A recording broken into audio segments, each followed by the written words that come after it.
Puji Tuhan, haleluya. Kita ada karena anugerah Tuhan, kita ada karena kebaikan Tuhan yang begitu luar biasa, nyata terjadi dalam kehidupan kita. Puji Tuhan, hari ini kita akan sama-sama kembali belajar kebenaran firman Tuhan, yang dimana firman Tuhan dapat meneguhkan kita, dapat membuat kita tangguh di dalam Tuhan. Resilient, saya tangguh dalam Tuhan. Hari ini kita akan belajar firman Tuhan yang saya beri judul melawan kemustahilan, ya. Karena pastinya setiap orang pernah berhadapan dengan kemustahilannya masing-masing. Ya, baik dalam segi keuangan yang mungkin buntu, hubungan yang ada yang mungkin hubungan itu atau relasi itu rusak, ya. Kemudian dosa yang terasa tidak pernah terlepas, bahkan tekanan hidup yang seperti seakan-akannya tidak mampu untuk dilewati. Dan itu merupakan suatu kemustahilan yang bisa saja muncul dalam kehidupan kita. Namun hari ini kita akan sama-sama belajar bagaimana sebenarnya cara kita untuk melawan kemustahilan itu. Nah, kita akan belajar sama-sama dari satu kisah yang luar biasa, yaitu dari kisah Ehud, ya. Ehud yang merupakan alat pilihannya Tuhan, tokoh penting yang dipilih Tuhan untuk pada akhirnya bangsa Israel pada waktu itu dapat dibebaskan. Kita baca dulu firman Tuhan di dalam Hakim-Hakim 3 ayat yang ke-15. Saya bacakan. Lalu orang Israel berseru kepada Tuhan, maka Tuhan membangkitkan bagi mereka seorang penyelamat, yakni Ehud, anak Gera, orang Benyamin, seorang yang kidal. Dengan perantaraannya, orang Israel bisa mengirimkan upeti kepada Eglon, raja Moab. Ya, kalau kita perhatikan dari latar belakang ini terlebih dahulu bahwa bangsa Israel pada waktu itu kembali jatuh dalam dosa. Kalau kita melihat di ayat yang ke-12, tetapi orang Israel melakukan pula apa yang jahat di mata Tuhan. Jadi bangsa Israel pada waktu itu jatuh dalam dosa. Akibatnya Tuhan pada waktu itu mengizinkan Eglon yang merupakan raja Moab untuk memimpin, ya, untuk dapat melakukan suatu hal yang dimana mampu memukul orang-orang Israel pada waktu itu, ya. Mereka Tuhan izinkan untuk ditindas oleh Moab selama 18 tahun. Jadi pada waktu itu Eglon merupakan raja Moab yang kuat, ya. Dia merupakan raja yang dominan, dia menguasai wilayah-wilayah Israel pada waktu itu. Nah, kalau kita melihat secara manusia, bagi bangsa Israel pada waktu itu, orang-orang Israel pada waktu itu tidak ada peluang untuk menang. Tidak ada peluang untuk menang. Untuk mendapatkan kemenangan merupakan suatu hal yang sangat-sangat mustahil.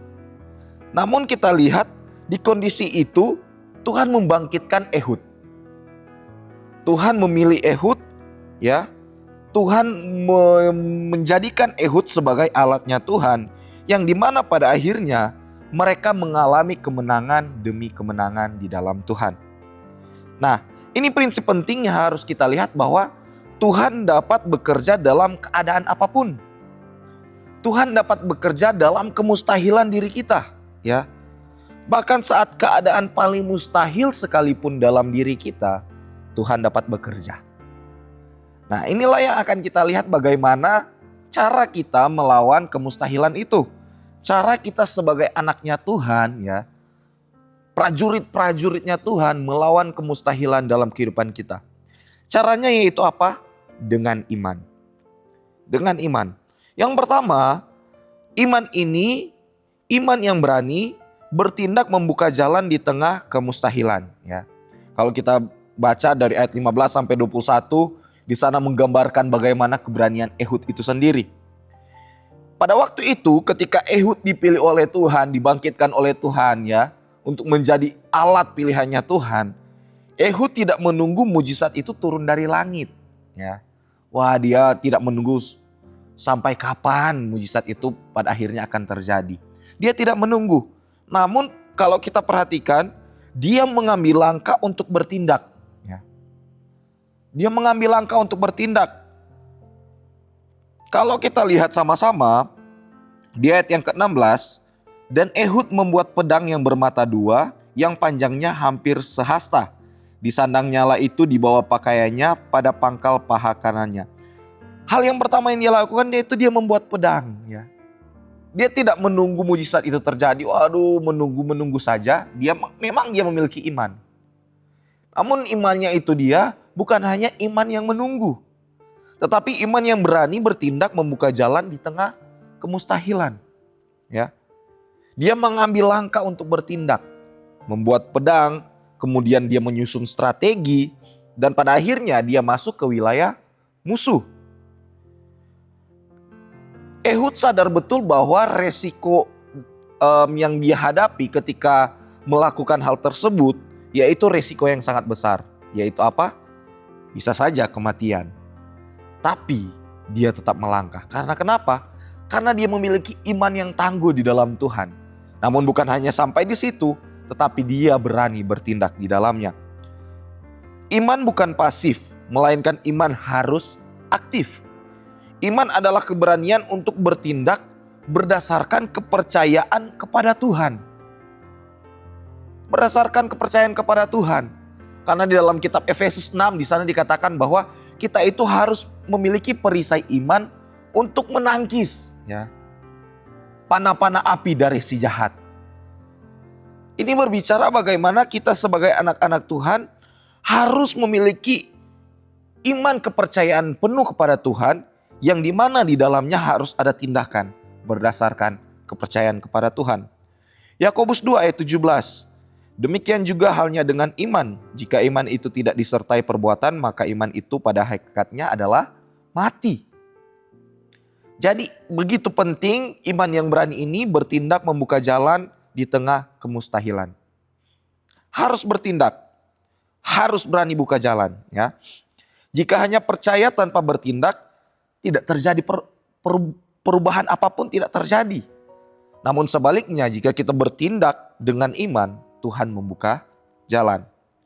Contoh dalam kehidupan ya, tahu harus lepaskan dosa. Contoh dosa kecanduan. Tetapi tetap tunda dan tidak mengambil tindakan. Yang menjadi pertanyaan, apakah orang itu akan terbebas dari dosa? Dosa kecanduan yang dialami? Tentunya tidak. Maka orang itu akan terlepas dari yang namanya kecanduan kalau dia berani bertindak.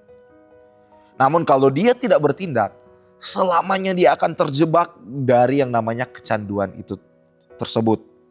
Kemudian contoh yang selanjutnya yaitu apa? Beriman untuk mendapatkan pekerjaan. Wah, saya memiliki iman yang tangguh, saya memiliki iman yang teguh untuk mendapatkan pekerjaan. Saya percaya Yesus memberikan pekerjaan. Namun tidak bertindak mencari pekerjaan. Menjadi pertanyaan sekali lagi, apakah akan mendapat pekerjaan? Tentunya tidak. Karena apa? Karena tidak mencari.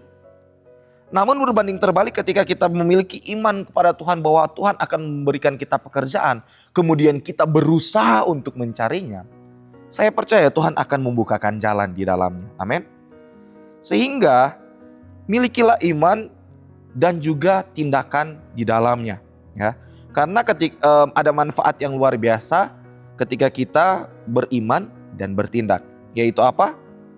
Jalan mulai terbuka. Ya. Apa yang menjadi kemustahilan dalam kehidupan kita mulai terbuka. Dan Tuhan bukakan jalan di dalamnya. Keberanian untuk bertindak melangkah itu muncul.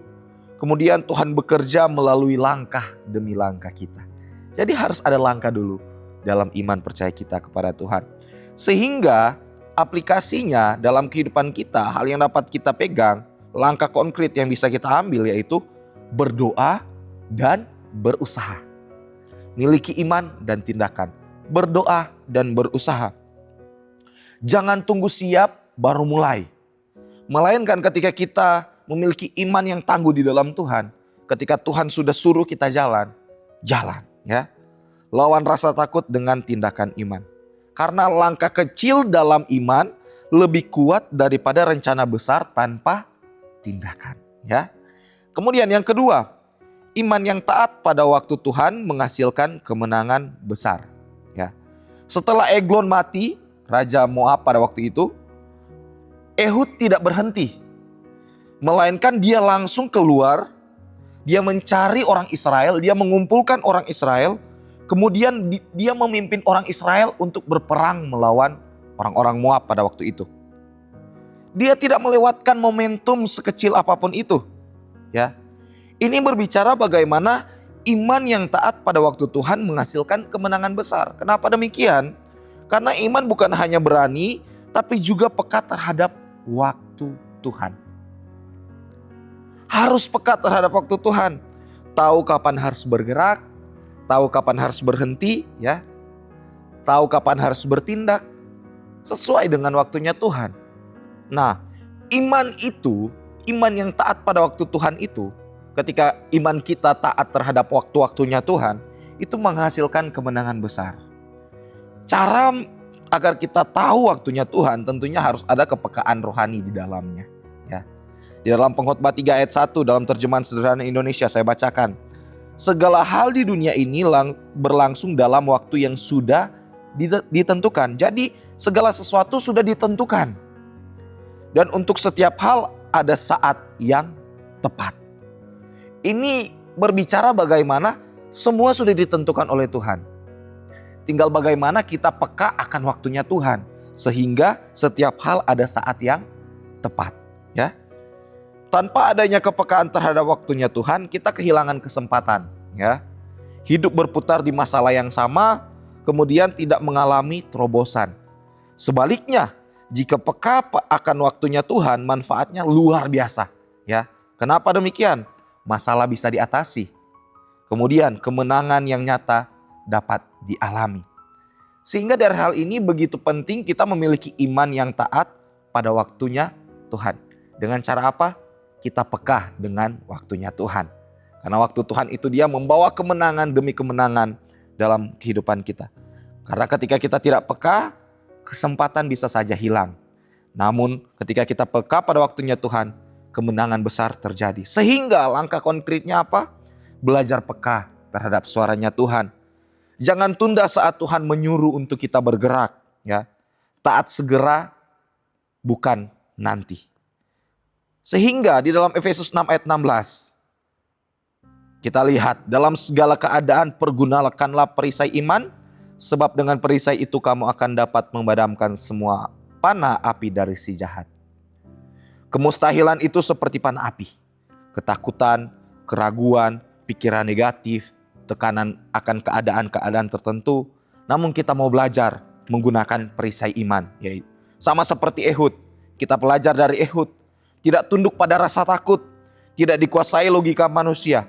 Dia tetap maju. Artinya dia mengangkat perisai iman. Dan pada akhirnya apa yang mereka alami? Kemenangan demi kemenangan. Bukan hanya kemenangan bagi Ehud saja, tetapi kemenangan bagi orang Israel. Sehingga kita bisa lihat bahwa perisai iman mampu membawa kemenangan kepada kita dan kepada orang-orang yang ada di sekitar kita. Sehingga kesimpulannya, kemustahilan bukan penghalang bagi Tuhan dan bagi diri kita. Tapi harus lawan kemustahilan dengan iman. Dibutuhkan iman yang berani bertindak, dibutuhkan ketaatan pada waktu Tuhan. Puji Tuhan, amin firman Tuhan. Tuhan Yesus memberkati kita semua. Terima kasih telah mengikuti Renungan 79, kiranya dapat menjadi berkat bagi kita semua. Bapak, Ibu, Saudara-saudari yang ingin didoakan untuk pokok-pokok doa tertentu, atau ingin menceritakan kesaksian baik mujizat kesembuhan, pemulihan masalah keluarga, dan lainnya, dapat disalurkan melalui chat WhatsApp di nomor 0813 2742 0088. Mari kita satu dalam doa. Terima kasih Yesus, terima kasih Tuhan untuk firman-Mu yang kembali mengingatkan kami bahwa kami harus mengangkat perisai iman dalam kehidupan kami Tuhan. Karena kami yakin Tuhan bahwa ketika kami berada dalam lindungan Engkau, ketika iman kami bergantung kepada Engkau dan kami bertindak dalam iman kami di dalam Engkau sesuai waktu-Mu Tuhan, kami percaya kami akan mengalami kemenangan demi kemenangan. Hal yang mustahil dalam kehidupan kami, hal yang mustahil bagi manusia, dapat kami taklukkan dan dapat kami menangkan di dalam iman percaya kami kepada Engkau Tuhan.